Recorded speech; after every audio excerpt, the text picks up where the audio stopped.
Howdy folks, Rudrose here, and today I wanted to talk about everyone's favorite, or perhaps least favorite, ward character, Prince John, the greediest of all. As we know, Emerald Steel Discard is always a pain of a deck to deal with, and Prince John is a big reason, part of that, and people absolutely hate this card, and it's easy to see why, because I think this card does have a lot of problematic design. However, I have seen a lot of folks talk about a fixed version of John, and they said, well, if his effect only mattered when he was exerted, then he would actually be way easier to deal with, because then the ward doesn't really matter. He has to exert for his effect to kick in, and then you can just easily challenge him. And I've heard this in regards to other cards as well, such as Bucky in the past. Obviously, this is the nerfed version of Bucky, but the original version of Bucky. And I heard the same thing then. You know, well, if his effect only worked when he's exerted, then that wouldn't be a problem. And today's video, I'm going to talk about why I think that is a mistake, and why I think that would make these cards terrible, and why I actually have some solutions and fixes for that. Now, I think John has a lot of issues, one of them being that Lorcana does not like to limit card effects. It is very, very selective about when it limits card effects. And what I mean by that is, if you read his effect, whenever your opponent discards one or more cards, you may draw a card for each card discarded. Most other games would have it that when they discard, you draw for the actual discard effect. So if they use something like Whole New World and they discard 5 cards, you would get a single draw off of that, because all at once they discarded 5 cards. John, for some reason, is worded that he draws for every card they discard. So if they use a card like You Have Forgotten Me and they discard 2 cards from this, John will draw you 2 cards as well. And compared to other card games, I must say that feels wrong. It feels like he should only trigger when there's an initial discard. So even though You Have Forgotten Me causes 2 discards, he should only get you 1 card off of that. Or if he's going to do the multiple effect, it should be limited to once per turn. Once per turn, when your opponent discards 1 or more cards, you draw a card for each card discarded. So if you do You Have Forgotten Me and then follow it up with a Sudden Chill, you don't get to draw off the Sudden Chill as well. And we can see this design in one of Prince John's best friends with Diablo, right? If this card was limited to once a turn, when they draw a card, while he's exerted, you draw a card, then this is way less of an issue, right? Yes, he'll always get that guaranteed draw for turn, but that's it. It doesn't punish you further when you're trying to dig for an answer, so you have to use your friends, or you have to use your sail, or you have to use whatever card draws you more cards, and then Diablo just punishes you further. So Lorcana in general needs to get a lot better about putting limits on these powerful effects, and not just letting you do them ad nauseum and infinitely. Now, I want to talk specifically about the idea that, hey, what if this effect only worked while he is discarded, and why I think this is a bad effect. I think if that was the way the effect worked, this card would be pretty much borderline useless. I think, understand what the designers were trying to do with this card, right? This is essentially an engine piece. It is meant to sit there on the side with wards, that way it's protected, and then generate value for you while you make them discard their hand. And if he only did that when he was exerted, it means the turn you play him, he does absolutely nothing. Whereas right now, you can at least play him and then, combo him with an Ursula or something else. You can have someone sing Sudden Chill, and then he immediately gets value. So he wouldn't do anything the turn he was played. Then he would have to sing, quest, challenge, whatever, exert himself, and as a 2-cost body, it'd be just the easiest thing in the world to run anything into him and get rid of him. And I felt the same way about Bucky. Now, if you hate discard, you might think, well, good, that's a good thing. Then the card's terrible and I don't have to deal with that. And I can absolutely understand that sentiment. But every card should have a chance to shine in Disney Lorcana. And I think I understand what they were going for with John, but it's clearly overstated, and the problem is they're not exploring the design space they have. I'll have a future video coming out about rotation and why I think rotation's a bad thing. And I remember someone made a comment about, well, they need rotation. It's the only way to deal with power creep, because the power creep's already out of control. This game is 8 sets old. If the power creep is already out of control, that's not a power creep problem. That's a bad design problem. They are not designing the cards in a way so that they need something beyond power creep. And let me show you what I mean by that. This is how I would fix Prince John, and this is how you could still make him useful, but actually make it less overbearing for your opponent.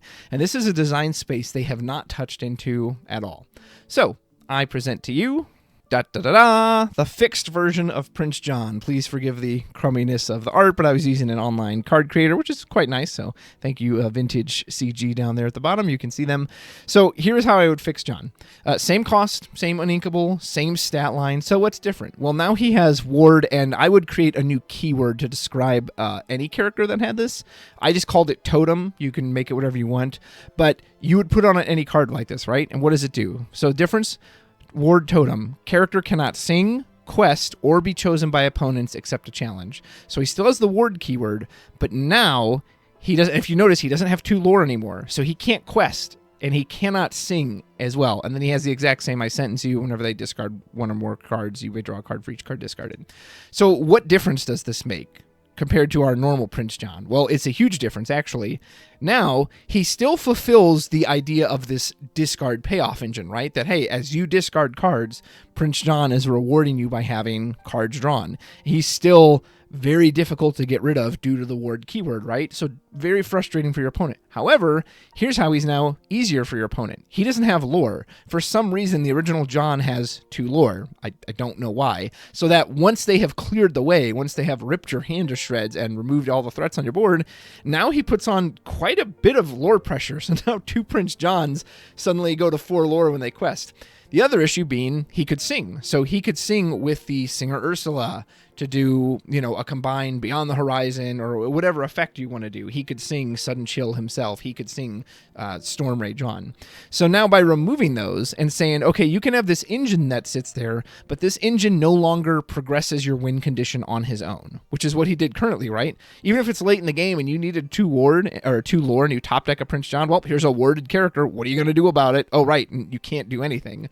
So now he on his own doesn't progress the win victory condition of the game. You need other cards to do that. Yes, he can still sit there, but this way he can't help with the songs and he can't help with the lore. So he's an engine piece, but he's designed to sit there and just sit there. And they will not explore this design space at Disney Lorcana. And I think it would be a very interesting design space. I think this would be way better. I think this could make this card incredibly balanced. Now, we'd have to test it, of course. Maybe he would be too strong. Maybe this effect combined with ward is just too strong regardless. And even if you were to nerf him and take away these powers, then he's still too strong. That's fine. I'll fully admit that. Maybe that's the case. But it's at least a step in the right direction. It's at least an attempt to, hey, how do we make this work without the all or nothing? Either he's in and he's obnoxious and ridiculous, or we ban him and then he's just gone and the entire theory is just destroyed. I have one other version of this, which is essentially the same card, except this one you also say they just can't be exerted by you, period. And the point was that they can no longer challenge. The first version, I thought it was okay if they could still challenge. Like, if you want to challenge with a Prince John, a 1-2, I think that's fine. I think them being able to exert for challenging is fine. But if you want to go in on the true passive totem effect, that no, it just sits there, it cannot exert, it can't quest, it can't challenge, it can't sing, it just sits there as a totem to enable this engine, then you could go with this version of the effect. Because we know from other cards that ward as a keyword is not inherently broken, right? I hear people say that all the time. Well, the problem is the ward keyword, like not being able to choose cards like you can with Bucky. But look, I typed in ward into Dreamborn. Here's every card that has the ward keyword. 62 cards, according to this up in the left-hand corner. Let's go through these really quick, see how many see play. No one really plays the dogs. Kronk sees play here and there, but he's hardly an engine piece for purple-green. It's not like, oh my, I've never heard anyone complain, oh my gosh, Kronk is such a problem. It gives ward. We've barely seen this. This is granted is new. The hero Hamada was, very unreliable. Philip, you've seen some play, but again, no one's ever complained about Prince Philip or Hercules, Goofy. Have you heard anyone ever complain about any of these cards? Nope.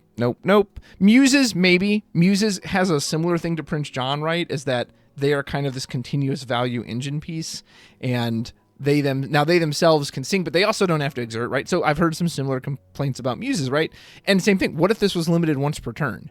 Now, would that fix muses? I don't know, because maybe they're only playing a song once per turn anyway, but it would at least nerf them. It would retain them. So once per turn, you get a single bounce with the muses, and that's it. It would also probably help if they couldn't also bounce their own cards, but same idea. But my point is that ward as a keyword on its own is not insane, right? Now, people did complain about Cusco back in set 1, but no one even plays this card anymore. Let's look at the blue cards with ward. Never heard. Most of these cards never see any play. Alice is actually designed how a lot of people want her, which is that the thing is she also has ward though. However, you want her to quest so she can trigger effect. But inherently she has ward. I mean, Ariel, this Belle gives ward. She has ward herself and gives ward to the whole field. I've never seen anyone play this card. Ariel obviously sees some limited play, but this card's a win condition and people still don't play it. None of these have really seen play. Maybe the Wendy in an aggro list. Cogsworth has seen some play, but Cogsworth doesn't really see play for the ward as much as he does for the resist. The ward is just so they can't pick himself off, but obviously he still falls play to red deck. So my point in this is just that clearly ward as a keyword is not an issue because there are so many cards that have it that never even see play. So just my point with that is inherently having the word ward doesn't mean the card is insane. And you can probably point out a reason most of these cards aren't played is because the ward is just a protection for themselves. Like Prince Philip having ward, and this card even sees some play, it doesn't really change anything about the game other than, okay, I have this one character that can't be affected. So maybe ward is just too strong on a character like Prince John, like Cogsworth, but I would like to try my version of the card because I think this could make it work. Anyway, that's my idea. Let me know what you think. Do you completely disagree? Do you think it's just the combination of ward on any continuous effect like this is too strong? Or do you think, yeah, hey, maybe something like this could make it work? Or do you have your own idea? Do you have another version of this idea that, hey, we can make an effect like this work, but also not make it such a pain in the butt to play against? If you enjoyed this video, please give a like and subscribe to the channel. We're closing in on 2,000 subs, and your help can get us there. Check out the description of the video for links to our Medify page where we offer private coaching, and consider becoming a patron or YouTube member for exclusive bonuses. Thanks so much for watching, and until next time, take care.